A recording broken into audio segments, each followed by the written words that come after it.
Hi, okay, good, thanks. Neil, what's it like in South Africa for this Lions tour from 1997 when you were playing, 2009 when you joined? How different?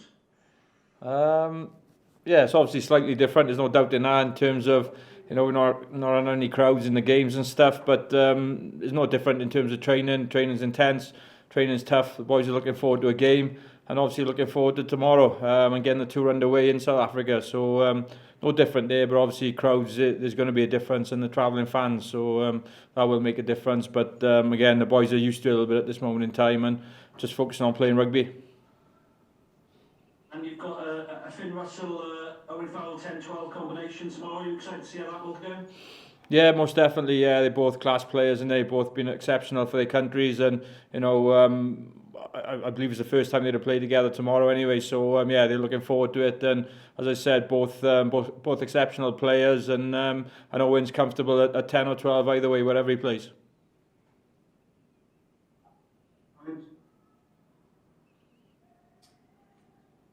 Beth, oh no, you've muted yourself, Gareth.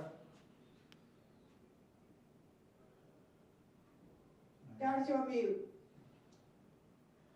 Sorry, Neil. I was just about to say, Warren mentioned last night that there was the possibility that Alan Jones might be able to make it back late in the squad if something miraculous happened. How much of a boost would that be to the squad? Yeah, obviously he's a big blow. There's no doubt in that. He's a world class player. Obviously work very closely with him back at Wales and obviously with the Lions, and he's a class act in everything he does.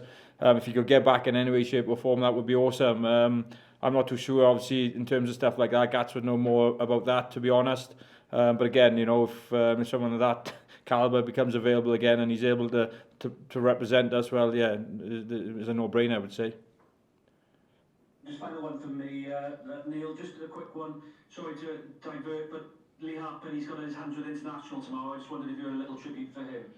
Yeah, I've texted Arthurs. Look, unbelievable player. I've been very, very lucky to spend a lot of time with him over a long, long period, from academy till obviously senior rugby now and stuff. And I think it's the least he deserves as far as I'm concerned. He's a world-class player. Been exceptional for both Wales and the Lions and his respective clubs, and he'll I have no doubt he'll go well tomorrow, and hopefully he can keep playing for a lot longer yet, and represent Wales for 100 tests and more with a bit of luck. But yeah, been a fantastic player for both Wales and the Lions and rugby in general. Thank you, Neil. Good luck tomorrow. Thank you. Cheers. Hi Thanks very Neil. much. Hi Neil, Beth on my TV, you're right. Hi there. We talk about international sport, international rugby in home nations, about that extra 1% that the players bring. What is it about the British Lions that gives them another percent? Because, they're playing at the top level, but it's something special about the Lions, isn't there? Yeah, it is. It's the ultimate honour. I keep saying it, and I've said it, ever since I've been involved. And I think as a player, you want to just make sure you get the respect of your peers as well around you. And when you come here, the boys are pretty much going to be in top gear from word go. So you have to be in top gear yourself. And that's the case when the guys turn up. You see the intensity in training, the skill level, the accuracy, the decision making, everything comes together, and you can see why these boys are picked to represent the British and Irish Lions at the top of their game, and they deserve to be here. I asked the same question to Josh Adams about who is he most looking forward to from another country we're playing with. Now, you've spent your whole time with Wales. I know you've done Lions before, but who were you looking most forward to getting your hands on with in the British Lions team? As a coach or as a player? But, well, either. Um, We literally get their hands on just. Yeah, it's difficult really because look, we play against these guys year in year out in the Six Nations, same as a player when I was in the Five Nations. So I think again it's just you focus more on yourself to making sure you get yourself right. If I'm brutally honest, you try not as a player, try not to worry about too much else what's going on around you, getting yourself right and trying to make sure your game is up to the level that it needs to be to represent the Lions, and obviously to try and gain a test place in amongst that. As being involved with the kicking and the coaching side of things, I'm always looking at opposition players and seeing whether you can pick anything up and whether you can learn anything. And it's no different now with someone like Owen coming on his trip. He's a world class player, world class kicker. And I just if I can get something out of that myself as well, and if I can give Owen a fraction, well, I'll try and do that. But for me, look, it's just a great honour being here, and no matter what player comes over, I'm always looking forward to working with them. Last question from me. You've talked about your nerves when you watch Wales and you're about to coach Wales in an international. What's it like when you go to the Lions? Yeah, it won't be any different. Pretty nervous for any game anyway, whether it be for Wales or involved here. Saturday won't be no different. It was no different for Japan last week. So yeah, I'm just looking forward to it. I'm as excited as anyone else, and it'll be nice to get the tour underway tomorrow. Awesome. Good luck. Thanks. Thank you. Thank you. Hey Neil, obviously you had that strong win against Japan and Murrayfield, but now that you're actually in South Africa, how important is it to start the tour with a big performance?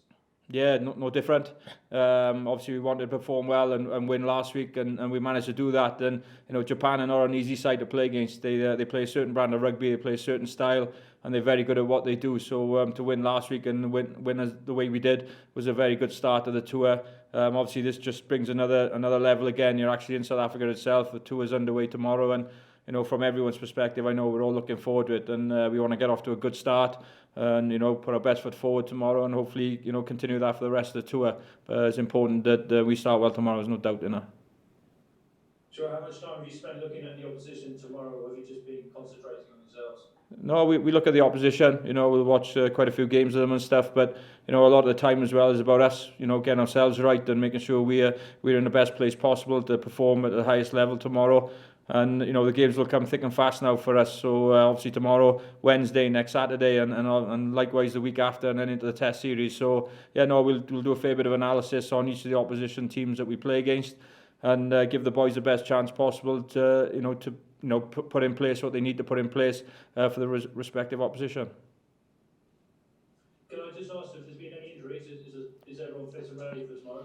Yeah, no, all the guys are pretty good. We'll obviously there's always a few bumps and bruises and one or two knocks here and there, and the odd guy missing training on the odd day for some reason or other. But generally the boys are in pretty good shape at this moment in time, and let's hope that continues.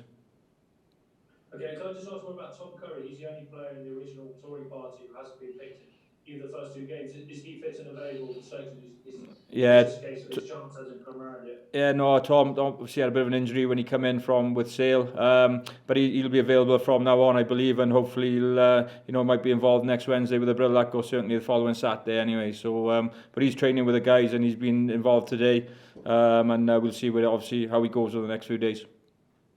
Right, what was the injury? Tom's injury? I believe he had a pec injury. Okay, thanks Neil. Cheers. Thank you. Hi Neil, just a quick one really. Can you just confirm who will take the first kick tomorrow? Obviously Finn's playing 10, Owen 12. Are you give to Owen or? Yeah, Owen will kick tomorrow. Yeah. You will. Okay, and just again, you get asked this a lot, but from your experience, how important will goal kicking be in this series in particular? Do you think, depending whether the venues might be changed around, might they? But just how important it will be in your opinion? Yeah, relevant where you're playing, whether at altitude or sea level, goal kicking will, possibly could come down to the series at the end of the day. It's one of the biggest aspects of the game, just kicking in general, but goal kicking obviously. I'd like to think we got some fantastic goal kickers in the squad with us on this tour. And, I think when you look back 4 years ago in the deciding test in 2017, and, Owen kicking his 4 penalty goals and Elliot with a long range one, and obviously drawing the game 15 all. So, look, that's my own view. I think when you're looking back a couple of years ago to the World Cup as well, in the big test matches, the ones that, when you get into quarters, semis and finals, goal kicking plays a huge part, and I have no doubt he'll play a huge part in this series as well. Thank you. Thank you. Hi Neil, this just follows on actually from Rob's question. You spoke, and now you said it again, about the importance of goal kicking. How important is it for the team to tomorrow be very accurate in that regard already and set the standard?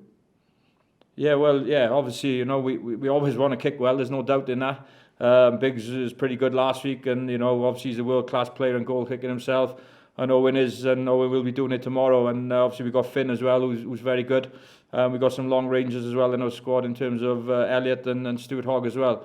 So, and obviously Conor Murray in his own right is a very, very good goal kicker as well, and he's done a fair bit for Ireland in in recent years, and he's there if you ever need him as well. So look, it's important, as I said, from every aspect, not just goal kicking, but your general kicking and your general play and your set piece stuff. It's important that we start pretty well tomorrow, and as I said already, the guys I know are looking forward to it and looking forward to getting this first game underway. And it's going to be a tough game, there's no doubt in that. There's no easy games in South Africa or anywhere in the world at this moment in time. So, but again, we're just looking forward to getting underway tomorrow, and hopefully, as I said, putting our best foot forward. And from a tactical point of view, obviously the half felt the ball travels a little bit further. Will that be, have the guys put in a lot of practice into their tactical kicking this week, and will it be a challenge?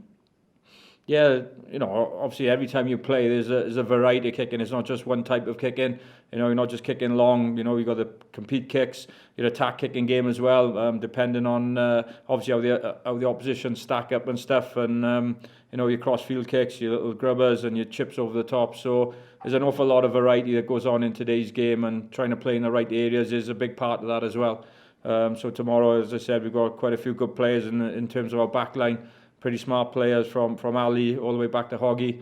So yeah, we got the ability, I think, to play a variety of a kicking game. And as you already said, altitude, the ball does travel further, and sometimes the game does tend to be a little bit of a longer kicking game. But again, I'd like to think we've got some threats in here as well, and I'd like to think we'll have a smart all-round kicking game tomorrow. Hi Neil, how are you doing? Good, I thanks. asked Gregor this question the other day as well, and I think to this day the 97 tour is still seen as one of the most iconic ones, probably because of living with Lions, and we got to see some of the friendships that were formed during that tour. Have the players this time been asking for your stories and your anecdotes from 24 years ago, or are they too young to care? Yeah, too young to care, if I'm honest. 24 years is a bit worrying. It's a long time ago now. I think quite a few, I'm not saying all of them, I'm sure I would have watched Living with the Lions back then in 97. But as I said, today's game is a totally and utterly different game. Obviously, there's other restrictions in place at this moment in time, and that's the way of the world. But the boys, they always tend to bring their own fun, and they get on pretty well. You can see that already. A lot of guys know each other from, playing club rugby and international rugby back home as well. And obviously some of them would have been on Lions tours prior to this. So, no, I think most of them are pretty good, and like I said, the reality is they're probably way too young to remember 97, that's for sure. Can I just ask one final question again about Alan Wayne? And I think a lot of Lions fans will have woken up this morning and been really surprised to see the news that he still might make the tests, given what Warren said on Saturday night at Murrayfield after the game. Was it a surprise to you and the coaching staff as well? Had you kind of written him off after Saturday that there's just no way he's going to make it? Well, I've known Al for a long time, and certainly never written him off in any way, shape or form. I've seen him injured on other occasions, not too many. He's had, he's been very lucky in that regard, and he looks after himself incredibly well, and that's part of the reason why he has minimal injuries. But nothing surprises me with Al. He's an incredible player, both on and off the pitch, and he looks after himself incredibly well. And if anyone could get back to play in a test series at this level, he certainly could do it. There's no doubt in that. So nothing surprises me with Al, and if he can get himself right, that'd be a huge plus for us. Thanks, Neil. Best luck tomorrow. Thank you. Cheers. Thank you. Thanks, Neil. Cheers, Thanks, guys. everyone. Thank you. Thank you very much.